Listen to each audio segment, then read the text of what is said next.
On MSNBC's Morning Joe, Joe Scarborough was talking about the legacy of Bobby Kennedy and how Bobby Kennedy brought together this working class coalition, a coalition that is now waiting for a modern day politician to come and reunite it. Watch. His words inspired me as a teenager, his actions in Cape Town, Indianapolis, the extraordinary campaign of 1968. You know, I've spent my life reading and studying and loving American history. And I always believed, like Charles Pierce said, that we were redeemable, constantly falling, constantly picking ourselves up. And I still do believe that. But Jack, I must say, the older I get, the more I understand that this was not a singular event, that this is an event, without being too melodramatic, 50 years later, we still have not recovered from. We still haven't come together at the tracks. Working class whites, working class blacks. That Bobby Kennedy coalition still is waiting to be united by someone who can think outside of themselves like Bobby Kennedy learned to do the last few years of his life. Yeah, if only there was a modern day politician who could think outside of themselves, who could bring together this coalition of working class whites and working class blacks, somebody who fights for workers of all races.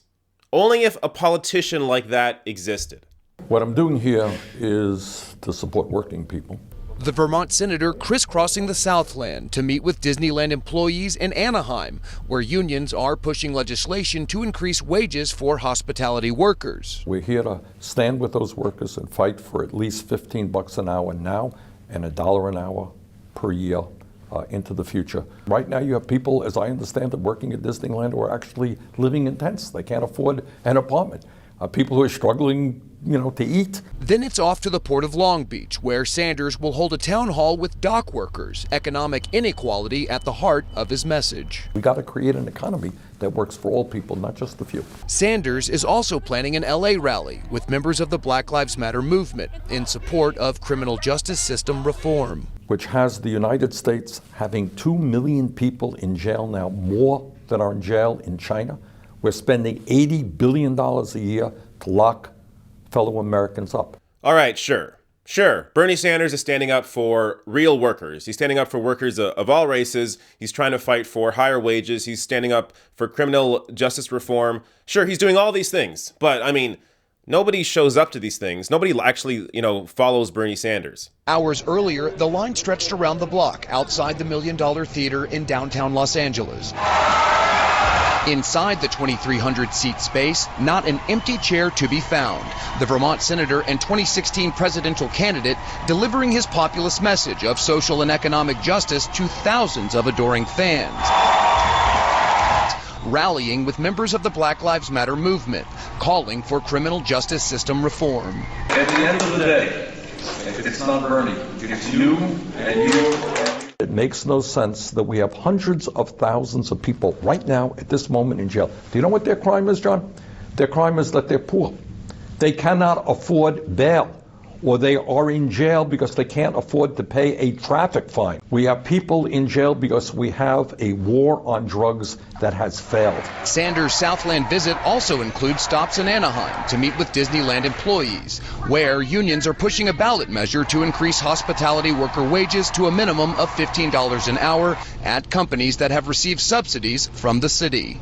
If a corporation like Disney has enough money to pay its CEO over $400 million in a 4-year period, it damn well has enough money to pay its workers at least $15. Okay, fine. So Bernie Sanders has a huge following of working class people of all races that show up to these rallies in a year where he's not running for an election. Fine. Whatever, I get it. But you know what? At least Joe Scarborough, Morning Joe, they have their pulse on what's actually going on. They know that Bernie Sanders is the next Bobby Kennedy. If the Democrats were to nominate somebody like Bernie Sanders next time, is it going to move beyond the coast? No. Oh, my God, no. Nope. Oh. So that last clip there was from January. Now, before I go on and explain why MSNBC avoids any conversation around connecting Bernie Sanders to working class people, let me first show you these comparisons that people have made from Bernie Sanders to Bobby Kennedy. So this from MarketWatch. Bernie Sanders' quixotic campaign recalls Bobby Kennedy's progressive dream. Des Moines Register. Sanders likens his politics to those of Bobby Kennedy. The Observer. Bernie Sanders' amazing parallels to John F. Kennedy and Robert F. Kennedy. Okay, now, if these comparisons have clearly been made, and it's sort of obvious that Bernie Sanders does have the ability to bring the working class together, regardless of race, then why doesn't MSNBC talk about Bernie Sanders and his strong connection to working class people? Let former MSNBC host Ed Schultz explain it. Many times I was told what to lead with on MSNBC. Many times I was told what I was not going to do, and I've got a story that, had I not been involved in it, I would have never believed it. I go to Bernie Sanders' house that afternoon, an interview in the backyard, about a 15-minute interview. The grandkids are running around. It's a big day for the Sanders family. He's going to announce that he's running for president. We're going to carry it live later on in the day, and we're going to run this one-on-one tape with Bernie. 3,000 people are there on Lake Champlain. It's 5 minutes to air, and I get a phone call from Phil Griffin. You're not covering this. I said, Phil, Bernie Sanders is announcing he's running for president. He's going to be a president. I don't care. You're not covering this. And it got rather contentious. And now you're asking me for opinion. I'm giving you fact right now about what happened. And other people who were there with me will attest to the fact and back me up that this is what happened. We were told that we had to cover something down in Texas that was totally meaningless, and another press conference in Baltimore, which was already had been in the news for a few days. We're covering Bernie Sanders live. We're coordinated with his campaign. And I'm told 5 minutes before, you're not covering Bernie Sanders. So there you go. Former MSNBC host Ed Schultz talking about how he was told not to cover Bernie Sanders. What else do you need to know? Now, in the past, I've often blamed Joe Scarborough or Mika for their ignorance on Bernie Sanders.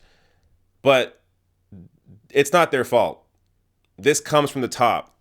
MSNBC president, the corporation, they don't want to cover Bernie Sanders because Bernie Sanders is in direct contrast to what they care about.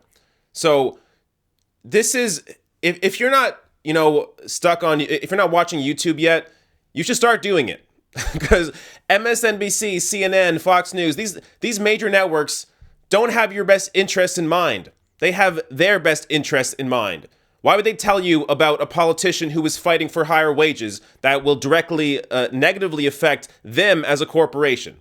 Why would they tell you about somebody who is fighting for universal health care that will directly hit their advertisers, their big pharma advertisers? So there are reasons, monetary reasons, why these networks don't cover somebody like Bernie Sanders. Bernie Sanders is the revolution. Bernie Sanders is the guy that is bringing this coalition of working class people together. But MSNBC is not going to tell you that because they have a reason to not cover it. So understand what is going on here. Now, this connection to Bobby Kennedy, I think, is fairly obvious. But I mean, it's amazing the hoops that MSNBC will go through to avoid talking about Bernie Sanders.